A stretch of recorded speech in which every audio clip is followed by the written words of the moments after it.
একটা শক্তি থাকার দরকার আছে না নাই? আমি আজকের এই বেগুন গ্রামের যুবকদের বলতেছি, যুবক সতর্ক হয়ে যাও। আজকে থেকেই তোমরা সতর্ক হয়ে তওবা করো যে ফিরে আসতে হবে আমাদেরকে আল্লাহর পথে। জোরে কোন কথা ঠিক কিনা? আল্লাহ বলে, মুসা আমি আল্লাহর মৃত্যু নাই। কুল্লু মান আলাইহা ফানিউ ওয়া ইয়াবকা ওয়াজহু রাব্বিকা যুল জালালি ওয়াল ইকরাম। একমাত্র আল্লাহ ছাড়া সবাইকে মরতে হবে। জোরে কোন কথা ঠিক কিনা?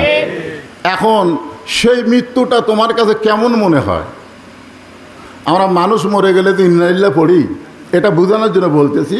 মুসা বলতেছে, আল্লাহ আপনি আমাকে যত নিয়ামত দান করেছেন, যত নিয়ামত, তার মধ্যে উত্তম নিয়ামতের নাম হলো মৃত্যু। আপনারা সুবহানাল্লাহ বলেন না? অনেক খেয়াল করতেছেন না? যত নিয়ামত, বল নিয়ামত মানে কি? আল্লাহর সন্তুষ্টি। নিয়ামত মানে কি? তাহলে আপনি আমাকে যত নিয়ামত দান করেছেন, সবচাইতে উত্তম নিয়ামতের নাম হলো মৃত্যু। আপনারা বলেন তো, মুসা নবীর মাথা ঠিক আছে? দুনিয়াতে মানুষ যারা আমরা এসেছি, আমরা মরবার চাই? কথা সত্যি করে বলেন, আমরা মরবার চাই? এখন স্বামীর ক্যান্সার রোগ হয়েছে, স্বামীর ডাক্তার বলেছে এক আধ মাসের মধ্যেই মারা যাবে। বউ প্রতিদিন যায় স্বামীর কাছে কান দেয়, বলে আল্লাহ আমার হায়াত স্বামীর দাও, স্বামীর মৃত্যু আমাকে দাও। স্বামী বলতেছে, রে পাগলি, তুই একটা সুস্থ মানুষ, তুই কেন মরবার চাস? বলে না, আপনি মরে গেলে আমি কাকলে থাকবো, এই জন্য আল্লাহ জানো আমার হায়াত আপনাকে দেয় আর আপনার মৃত্যু আমাকে দেয়। স্বামী এখন বউকে বুকের মধ্যে নিয়ে বলতেছে, তোর মতন একটা ভালো বউ পেলাম, কিন্তু আল্লাহ হায়াত দিল না। বউয়ের কথা শুনে স্বামী কিন্তু অত্যন্ত খুশি। রাতের বেলা স্বামী স্ত্রী যখন বিছনায় ঘুমিয়ে গেছে, ওই বাড়িতে একটা আড়িয়া গরু ছিল। জোরে কোন কি গরু? আড়িয়া গরু ছিল। এখন আড়িয়া গরু দড়ি ছিঁড়ে খাওয়ার জন্য বার হয়েছে, কিন্তু গেট বন্ধ। ওই এখন বাড়ির মধ্যে ঘুরতেছে, বারান্দায় দেখে সিলভারের পাতিল, ওই পাতিলের তলায় হলো চিটালালি। পাতিলের তলায় কি? চিটালালি। এখন ওই আড়িয়া গরু ওই তলার চিটালালি খাবার চায়, কিন্তু এত নিচে যে নাগাল পায় না। এখন জোর করে যখন খাবার চায়, তখন নাগাল পাইছে ঠিকই, কিন্তু ওই পাতিলের সিলভারের পাতিলের কান্দার সাথে ছোটো ছোটো দুটো শিং আটকে গেছে।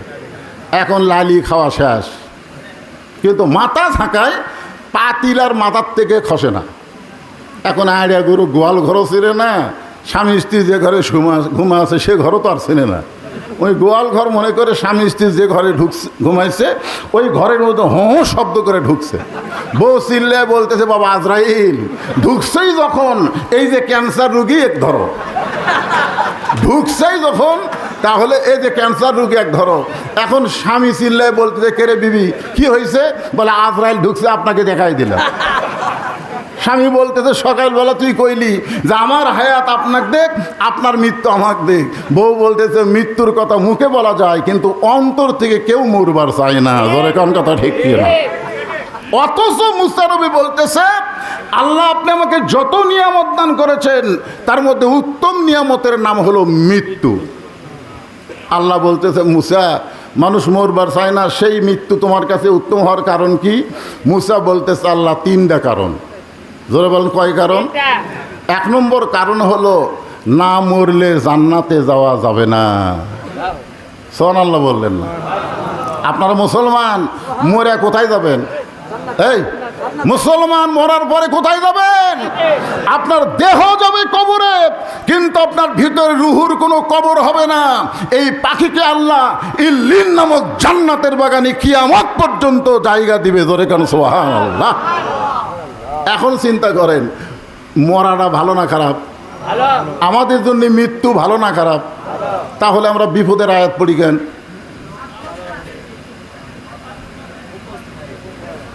না না না, এই যে মরে আমরা যাচ্ছি কোথায়? আমাদের কাছে দুনিয়া ভালো না আখিরাত ভালো? আল্লাহ কোরআনে বলতেছেন, বাল তুসিরুনাল হায়াতাদ দুনিয়া ওয়াল আখিরাতু খায়রুম ওয়া আবকা। তোমাদের জন্য সুন্দর করে আখিরাতকে আমি আল্লাহ তাআলা সাজায় রাখছি। তুচ্ছ দুনিয়ার মোহে তোমরা মোহে হই না। 3 তলা 4 তলা বাড়ি বানায়া তুমি বারবার ঘাড় কাত করে দেখতেছ, এরকম করে দেখতেছে, দেখে না? কি দেখতেছেন ভাই? প্রায় 5 তলার ভিত দিছি হুজুর, 3 তলা হচ্ছে, রড বার করে তুছি হুজুর। আর দুটা তালা করে মরবার পারলেও শান্তি আছে। আপনারা বলেন তো এই মানুষ না পাগল? যে 5 তালার ভিত দিছি 3 তালা হসে আর দুটা তালা করে মরবার পারলেও শান্তি আছে। তুমি 5 তালা করে দুনিয়ার থেকে কবরে যাওয়া, তুমি শান্তি কেমনে বুঝলে? এই জন্যে খুব খেয়াল করবেন, আমরা মুসলমান হয়ে যদি মরতে চাই, আমাদের মৃত্যুটা কোনো কষ্টের কারণ হবে না, মৃত্যু হবে আমাদেরকে জান্নাতকে বরণ করা। জোরে কোন কথা ঠিক কিনা? আল্লাহ বলে মুসা মৃত্যুকে পছন্দ করা 2 নম্বর কারণ কি? মুসা বলতেছে আল্লাহ মৃত্যুকে পছন্দ করা 2 নম্বর কারণ হলো আমার মৃত্যুটা কেবলমাত্র আপনার জন্যে আমি ওয়াকফ করেছি। সুবহানাল্লাহ বলেন। আচ্ছা মৃত্যুটা কার জন্যে? কথা কয় না, কার জন্যে? তাজুল ইসলাম নাম শুনছেন? একটা উকিলের নাম তাজুল ইসলাম। উনি এসে মীর কাসিম আলীকে বলতেছে স্যার আজকে রাত 12টায় আপনার ফাঁসি হবে, আজকে রাত 12টায় আপনার ফাঁসি হবে। তো মীর কাসিম আলী বলতেছে এখন কয়টা বাজে? তো বলতেছে এখন তো 9:30 বাজে। বলতেছে আলহামদুলিল্লাহ এখনো 2.5 ঘন্টা আছে। আপনারা বলেন তো 2.5 ঘন্টা পর যার ফাঁসি হবে তার মুখত হাসি আসবে না চোখত পানি আসবে? কিন্তু সে হাসতে হাসতে বলতেছে আলহামদুলিল্লাহ এখনো 2.5 ঘন্টা আছে। তাহলে উকিল একটা কাম করো, আমি 2 ঘন্টা ঘুম পাড়ি, আমি 2 ঘন্টা ঘুম পাড়ি, যদি ঘুম থেকে সে এত না পাই তুমি আমাকে ডাক দিও। কি বলতেছে? একটু মনোযোগ দিয়ে শোনেন, এটা 1400 বছর আগেকার কাহিনী না, এই বর্তমান হাল আমলের হাসিনার সময়ের কথা বলতেছে। মীর কাসিম আলী বলতেছে তাহলে খামাকা চেতন থেকে লাভ কি? 2 ঘন্টা ঘুম পাড়ি, যদি চেতন না পাই তুমি আমাকে ডাক দিও। উকিল মনে মনে চিন্তা করতেছে ফাঁসির চিন্তায় লোকটা পাগল হয়ে গেছে। লোকটা কি হয়ে গেছে? পাগল হয়ে গেছে। মন খারাপ করে ফাঁসির কন্ডম সেল থেকে বের হয়ে গেছে। যখন রাত 11:30 বাজছে তখন ওই ফাঁসির কন্ডম সেলে ঢুকে দেখে মীর কাসিম আলী নাক ডেকা ঘুম পাড়তিছে। উকিল তার দিকে তাকায় চিন্তা করে 8 ঘন্টা পর যে লোকটার ফাঁসি হবে সেই লোকটা এখনও এইভাবে ঘুম পাড়তিছে। পাওটা যেই মাত্র ঝাঁকাইছে ঘুম থেকে চেতন পায়ে বলতেছে উকিল ভাই সময় কি হয়ে গেছে? কয় না স্যার এখনও 8 ঘন্টা বাকি আছে। কয় আলহামদুলিল্লাহ এখনও 8 ঘন্টা বাকি আছে। কি বলতেছে? আলহামদুলিল্লাহ। ইন্নালিল্লাহ কইছে? আল্লাহর শুকর আদায় করে ওযু করে 2 রাকাত নামাজ আদায় করে সূরা মুলক আর সূরা মুজাম্মিল তেলাওয়াত করে ফাঁসির কন্ডম ছেড়ে সবচাইতে ভালো যে পাঞ্জাবি, সেই পাঞ্জাবিটা পরে চিরুনি দিয়ে মাথার চুল হাসড়ায়া উকিলকে বলতেছে দেখো তো আমাকে কেমন লাগতেছে। উকিল কান দেয়ার বলে স্যার আর কিছু সময় পরে আপনার ফাঁসি হবে, আর আপনি সুন্দর কাপড় গাওয়াত দিয়া মাথার চুল হাসড়ায় আপনি কি শ্বশুর বাড়ি যাবেন? আপনার কেমন লাগতেছে এই কথা জিজ্ঞেস করতেছেন। মীর কাসিম আলী বলতেছে উকিল ফাঁসি হবে আমার, আর তুমি কেন কাঁদতেছ? আমি তো কাঁদি না, কারণ যারা প্রকৃত মুসলমান হবে তারা যদি তৈরি হয়ে মৃত্যুর দিকে যাইতে পারে, মীর কাসিম আলী জানে আমার মৃত্যু মৃত্যু না, আমার মৃত্যু হলো আল্লাহর জন্য নিজের জীবনকে ওয়াকফ করা। ধরে কোন কথা ঠিক কিনা? আল্লাহর জন্য নিজের জীবনকে যারা ওয়াকফ করে দিবে তাদের মৃত্যু মৃত্যু না। আল্লাহ বলেছেন ওয়ালা তাকুলু লিমা ইউকতালু ফি সাবিলিল্লাহি আমওয়াতুন বাল আহইয়া ওয়ালাকিন লা তাশউরুন। আল্লাহ রাস্তায় অন্যায়ভাবে যাদেরকে হত্যা করা হয় তাদেরকে তোমরা মৃত্যু বলো না, আমি আল্লাহই বলতেছি তারা চির অমর। জোরে কোন সুবহানাল্লাহ। চির অমর বোঝেন? আমার গ্রামের এক ছেলে হয়েছে, আমার কয় হুজুর নাম রাখবো, তা আমি কইলাম নাম রাখো আবু সাইদ। খুশি হয়ে গেছে। কয় হুজুর আবু সাইদের কথা আমার মনেই নাই। আবু সাইদকে আপনারা জানেন না? রংপুরের যে আবু সাইদ জীবন দিল, সেই আবু সাইদের নামে আমার গ্রামের একটা ছেলের নাম আবু সাইদ। তাহলে একটা আবু সাইদ মরিছে। বাংলাদেশে এই বছর অনেক ছেলের নাম আবু সাইদ কিন্তু রাখছে। জোরে কোন কথা ঠিক কিনা? আমার পাড়াপড়শি এক খালা, তার একটা মেয়ের বাচ্চা কাচ্চা হয় না, তয় তদবির করে একটা মেয়ে হয়েছে। আমারে মোবাইল করে বলতেছে বাবা তুমি আলেম মানুষ, বহু বছর পরে একটা নাতনি হয়েছে, একটা ভালো নাম তুমি রাখো তো। আমি বললাম খালা অত চিন্তা করার কি দরকার, হাসিনা রাখেন। যেই খুশি হাসিনা, খালা 30 সেকেন্ড কোনো কথা কয় না, খালি গো গো গো করতেছে। আমি বললাম খালা কিছু বলেন, তুই আলেম না জালেম রে, এই তোর কাছে একটা ভালো নাম শুনবার চাইলাম আর তুই একটা খুনি হাসিনার নাম বলিস। তার মানে বোঝা গেল আবু সাইদের মতো মানুষ মরে নাই, তারা জীবন দিয়ে শহীদ হয়ে গেছে, আর হাসিনা বেঁচে থাকাই পচে গেছে। তোরে কোন কথা ঠিক না? মুসা নবী বলতেছে, আল্লাহ মৃত্যুকে পছন্দ করার 2 নম্বর কারণ হলো আমার জীবনটা আমি আপনাকে ওয়াকফ করে দিয়ে দিলাম। আজকে আপনারা যারা এখানে বসে আছেন, মরা তো লাগবেই, জোরে কোন কথা ঠিক কিনা? যতই চেষ্টা করেন বাঁচতে পারবেন না। তাহলে সবাইকে বলতে পারি যে আমাদের জীবনটা আমরা আল্লাহকে ওয়াকফ করে দিলাম।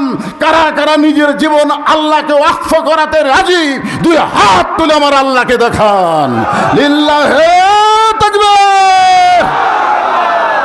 আল্লাহ সবার হাতকে কবুল করেন, জোরে কোন আমিন। আল্লাহ বলে, মুসা মৃত্যুকে পছন্দ করার 3 নম্বর কারণ কি? মুসা বলতেছে, আল্লাহ মৃত্যুকে পছন্দ করার 3 নম্বর কারণ হলো, এই 3 নম্বর কারণ বলার আগে আমি একটা গান গাই, দেখেন তো আপনারা বুঝবার পারেন কিনা। এই যুবকদের বলতেছি, আর যুবকেরা এই গান তো অনেক আগেকার গান। চলতে পথে 2 দিন থামিলাম, যাবার কালে একজন আরও দেখা না পাইলাম। এই গান আপনারা শুনছেন? চলতে পথে কয়দিন? কেরে এই 2 দিন করতে কি শরম লাগতেছে? আখেরাতের তুলনায় দুনিয়ার জীবন কয়দিন? চলতে পথে মানে যাওয়া আসার পথে। এসেছি রুহের জগৎ থেকে, যাব আমরা কবরের জগতে, জোরে কোন কথা ঠিক কিনা? কিন্তু মাঝখানে আমরা কয়দিন? চলতে পথে 2 দিন থামিলাম, যাবার কালে একজন আরও দেখা না পাইলাম। এইটা 5ই আগস্টে, গত বছর 5ই আগস্টে হাসিনা যখন পলাচ্ছিল, আপনারা জানেন হাসিনার সাথে আর একটা বোন ছিল শেখ রেহানা। হাসিনা আর শেখ রেহানা যখন বিমানের দিকে যাচ্ছে, তখন হাসিনা কিন্তু খালি চারিদিকে তাকাচ্ছে, আর শেখ রেহানা খালি নিচের দিকে তাকা হাঁটতেছে, মাটির দিকে তাকা হাঁটতেছে, আর হাসিনা খালি চারিদিকে ভাবে তাকায়। হাসিনা মনে মনে বলতেছে, চলতে পথে 2 দিন থামিলাম, যাবার কালে এক চামচারও দেখা না পাইলাম। একটা চামচাও নাই। আজকে যারা বলতেছে তারেক জিয়া যেখানে, আমরা আছি সেখানে, তারেক জিয়া জেলখানায় এক চামচারও মিছিল নেই, জোরে কোন কথা ঠিক কিনা ভাই? জান একটু চিন্তা করতে হবে। এই দুনিয়া থাকার জায়গা নয়, দুনিয়া থেকে আমাদেরকে যাওয়া লাগবেই, জোরে কোন কথা ঠিক কিনা? মুসা বলতেছে, আল্লাহ মৃত্যুকে পছন্দ করার 3 নম্বর কারণ হলো দুনিয়া হলো ক্ষণস্থায়ী, আখেরাত হলো চিরস্থায়ী। এই ক্ষণস্থায়ী দুনিয়ার জীবনকে সাঙ্গ করে চিরস্থায়ী আখেরাতকে আমি বরণ করব। আপনাদের কাছে ক্ষণস্থায়ী ভালো না চিরস্থায়ী ভালো? তাহলে মরে যাওয়া ভালো না খারাপ? তাহলে ভালো জিনিসটা সবাই বলতেছেন, তারপরে ইন্নালিল্লাহ কেন পড়েন না? ইন্নালিল্লাহ কি রহমতের আয়াত না বিপদের আয়াত? যেখানে আল্লাহ বলতেছেন ইজা মানে কি, যখন আসবাতহুম মুসিবা, তোমাদের উপরে বিপদ আপদ মুসিবত আসবে, কলু তখন তোমরা বলবে ইন্না লিল্লাহি ওয়া ইন্না ইলাইহি রাজিউন। আপনারা বলেন তো বর্তমানে সবচাইতে বড় বিপদ কি? যেই বিপদ দেখলে ইন্না লিল্লাহ বলা লাগবে। বুঝতে পারতেছেন না? বর্তমানে আমি 3টা বিপদের কথা বলব। সবচাইতে বড় বিপদ হলো আমরা কোরআনের ওয়াজ শুনি কিন্তু কোরআন কায়েমের আন্দোলন করি না, জোরে কোন কথা ঠিক কি না? কোরআনের ওয়াজ শুনবো, আবু জেহেলের মতন সারা রাত শুনবো। আবু জেহেল তো বসার চান্স পায়নি, ওরকম দাঁড়িয়ে থেকে ঘন্টার পর ঘন্টা কোরআন শরীফ শুনছে, জোরে কোন কথা ঠিক কি না? শোনেনি? কথা কোন শোনেনি? সকালবেলা গিয়া মিটিংয়ের মধ্যে মুখ ফসকে বলে দিচ্ছে, হঠাৎ মুখ ফসকে বলে গেছে, এত সুন্দর কোরআনের বাণী রাতটা কোন দিক দিয়ে গেল আমি বুঝবারই পারিনি। এত সুন্দর কোরআনের বাণী রাতটা কোন দিক দিয়ে গেল আমি আবু জেহেল বুঝবারই পারিনি। তা আবু সুফিয়ান বলতেছে, নেতা, যেই কোরআন শুনতে রাত কোন দিক দিয়ে যায় বোঝা যায় না, সেই কোরআন ধরলে অসুবিধা কি? না শুনলেই যদি এত মজা লাগে তাহলে ধরলে অসুবিধা কি? আবু জেহেল বলতেছে, আবু সুফিয়ান এই কথা জোরে বলা যাবে না, তুই আমার কাছে আয়, তোর কানে কানে বলতেছি। এখন যে আবু সুফিয়ান কাছে আইছে, কানের সাথে মুখ লাগায় বলতেছে, এই কোরআনকে যদি গ্রহণ করি তাহলে তোর আমার ভুয়া নেতৃত্ব চলবে না। আমরা যে নেতাগিরি করতেছি এই নেতাগিরি হলো ভুয়া নেতা। জোরে কোন কি নেতা? কোরআন ছাড়া যারা বর্তমানে বাংলাদেশের নেতা তারা কি নেতা? অত ভুয়া নেতা কোয়া লাগবে না, খালি কোন ভুয়া। জোরে বলেন কি? আরো জোরে বলেন কি?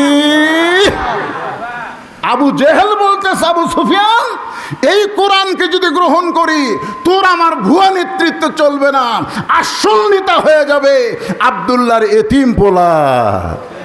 আল্লাহর কোরআনকে যদি গ্রহণ করি তাহলে বাংলাদেশে কোনো ভুয়া নেতা চলবে না। প্রত্যেকটা নেতা যেমন সমাজের নেতৃত্ব দিবে, আবার মসজিদে গেলে ইমামতিও করতে পারবে। জোরে কোন কথা ঠিক কিনা? আজকে দেখলেন বিএনপির একটা অনুষ্ঠানে একজন নেতা একটা সূরা ইখলাস পড়তেছে। দেখেন না আপনারা, সূরা ইখলাস পড়তেছে, এক সূরা ইখলাস সবচেয়ে ছোট সূরা, সেটার মধ্যে ভুল করে ফেলে দিচ্ছে। চিন্তা করে দেখেন, সবচাইতে বড় বিপদ হলো ইন্নালিল্লাহ কখন পড়বো? যতদিন পর্যন্ত কোরআনের রাষ্ট্র কায়েম না হয়েছে ততদিন ইন্নালিল্লাহর মধ্যে আমাদের থাকা লাগবে। আর একটা বিপদ হলো, মা এসে বলতেছে, হুজুর আমার সন্তান এত কান্দে, আপনি একটু দোয়া দরুদ পড়ে ফুঁ দেন। তো দোয়া দরুদ পড়ে ফুঁ দিলাম, আগে যা কান্দে তার চাইতে বেশি কান্দে। তখন বলতেছে, হুজুর দোয়া দরুদ দিয়ে হবে না, একটু পানি পড়া দেন। আমি দেখলাম কোরআনের মধ্যে সবচাইতে দামি একটা আয়াত আছে, নাম হলো আয়াতুল কুরসি। আছে না নাই? সে আয়াতুল কুরসি এর সাথে দুটা সূরা যোগ করলাম, ফালাক আর নাস, পড়ে পানি ফুট দিলাম, বললাম এই পানি 3 বার খাওয়ান, দেখেন তো কান্না বন্ধ হয় কিনা। পানি 3 বার খাওয়ানোর পরে মা এসে আমাকে বলতে যে, হুজুর বর্তমানে দোয়া দরুদের দাম নেই, বর্তমানে দোয়া দরুদ দেওয়ার কাম হবে না। আমি চিন্তা করলাম, দোয়া দরুদ দিয়ে কাম হবে না, তাহলে কি দিয়ে কাম হবে? যাই হোক, মনটা আমার খুব খারাপই হলো। কয়েকদিন পরে মেয়েটাকে বললাম, মা তোমার সন্তান আর কান্দে, বলে আর কান্দে না হুজুর। তো কোন দোয়ায় কাম হচ্ছে? না কোনো দোয়া লাগেনি, তো ওর বাপ একটা মোবাইল কিনে দিচ্ছে, যখনই কান্দে তখনই চালু করে সামনে দেয়, ওরা কান্না বন্ধ হয়ে যায়। সবচাইতে বড় বিপদ হলো এই ছোট ছোট বাচ্চাদেরকে মোবাইল খেলা দেখানো, মোবাইল দিয়ে ভাত খাওয়ানো। এটা হলো মুসলমানের জন্য সবচাইতে বড় বিপদ। জোরে করে কথা ঠিক কিনা? এখন আপনারা বাচ্চার হাতে মোবাইল দিবে দিচ্ছেন তো সবাই। সবচাইতে বড় বিপদ হলো আমাদের ইয়ং জেনারেশন। খুব খেয়াল করবেন, ইন্নালিল্লাহ কখন পড়বো? রাস্তার ধারে দাঁড়ায়া পেশাব করতেছে, রাস্তার ধারে দাঁড়ায় পেশাব করতেছে। ওটা দেখার পরে এক লোক মসজিদে যায় বলতেছে, নাউজুবিল্লাহ নাউজুবিল্লাহ। তার একজন বলে, ভাই নাউজুবিল্লাহ কেন? বলে কুত্তার কাম একটা ছেলে করতেছে, বারে দাঁড়ায় পেশাব করতেছে। আর একজন শোনা কয় নাউজুবিল্লাহ। যে কয়জন শোনে সবাই মসজিদে নাউজুবিল্লাহ বলতেছে। আপনারা বলেন তো, ওই মসজিদের বারান্দায় যদি আমরা নাউজুবিল্লাহ 1000 জন বলি, ওই কি বসবি? তার যে দাঁড়ায় পেশাব করতেছে কি করা লাগবে? কি করা লাগবে চিন্তা করে দেখেন। দরকার হলো যেখানে দাঁড়ায় পেশাব করতেছে বিলাই যেমন ইন্দুর ধরে, আস্তে আস্তে আস্তে আস্তে আপনার পিছনে যায় জোরে বলবেন নাউজুবিল্লাহ। ওই এত জোরে সেন্ট আনবি, চামড়া আটকে যাবি। জোরে কোন কথা ঠিক কিনা? সবচাইতে বড় বিপদ হলো যেখানে অন্যায় হচ্ছে সেখানে কোনো বাধা হচ্ছে না। জোরে কোন কথা ঠিক কিনা? এই যে দেখেন কয়েকদিন হলো যে খুনগুলা হচ্ছে, দিন দুপুরে খুন হচ্ছে, একে সিসি ক্যামেরার মধ্যে খুনগুলো আমরা দেখতেছি, যে হাজার হাজার মানুষের মধ্যে একটা মানুষের গলা কাটতেছে, একটা মানুষকে পাথর দিয়ে মারতেছে, আর হাজার হাজার মানুষ চায়া চায়া দেখতেছে। জোরে কোন কথা ঠিক কিনা? কথা বলেন না কেন ভাই? সবচাইতে বড় বিপদ এর চাইতে বড় বিপদ আর কি হবে? অন্যায় করে একজন আর হাজারজন তাকায় দেখে, সবাই চিন্তা করে আমি বাঁচলে বাপের নাম, ওর জন্য আমি মরবো কেন? আপনি যতই চেষ্টা করেন আপনি বাঁচবেন না, আপনাকে মরতেই হবে। সবচাইতে বড় বিপদ হলো অন্যায়কে বাধা না দেওয়া। জোরে কোন কথা ঠিক কি না?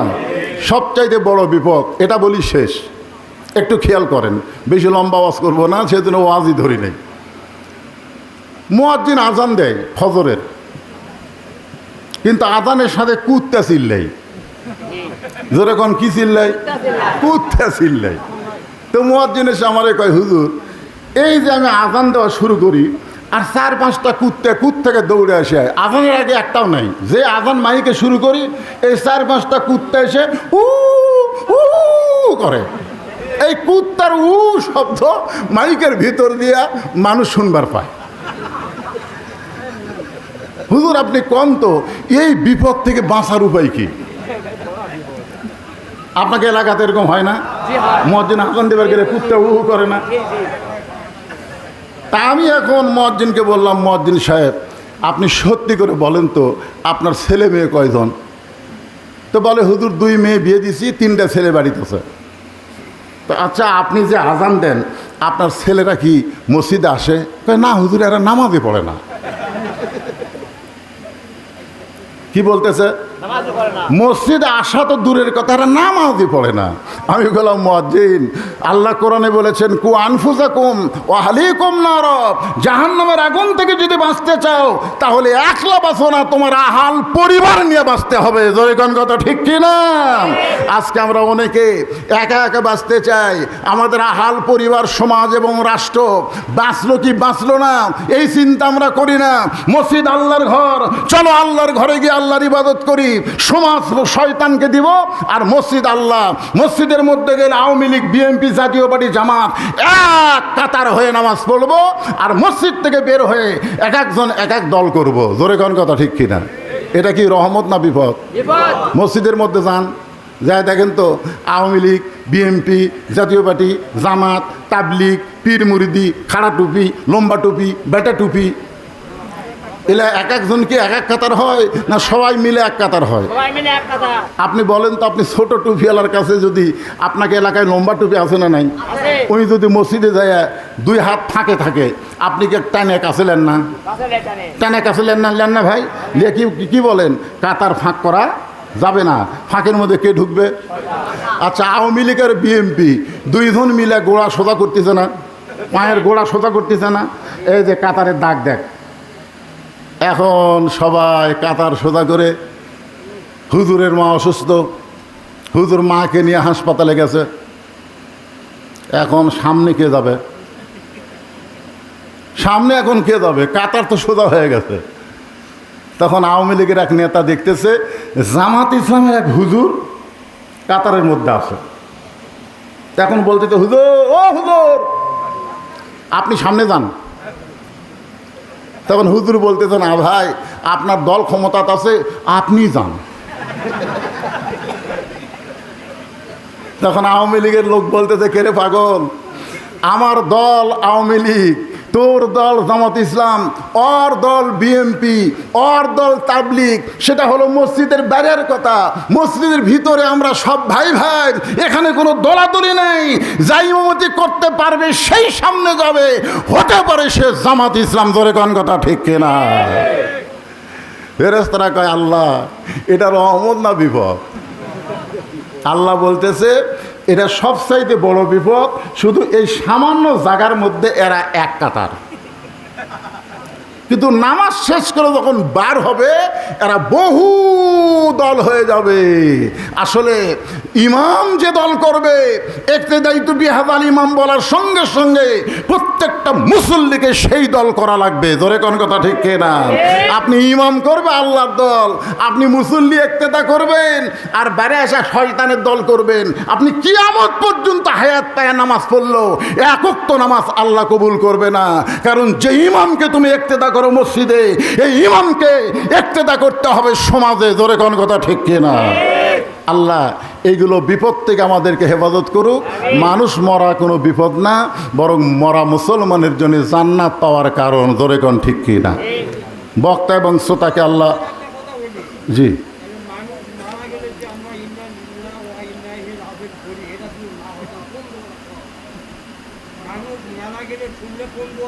এই দোয়াই বলবেন, হ্যাঁ এটাই বলবেন। বিপদ লয়, এটার মধ্যে আর একটা বাংলা অর্থ আছে, সেটা বলবো আগে। গান গান দেখো। আচ্ছা গান, এই বসেন বসেন। আসলে মুরব্বী একটা মারাত্মক প্রশ্ন করছে, তাহলে আমরা এখন কি পড়বো? ইন্না লিল্লাহি ওয়া ইন্না ইলাইহি রাজিউন এর একটা বাংলা অর্থ আছে।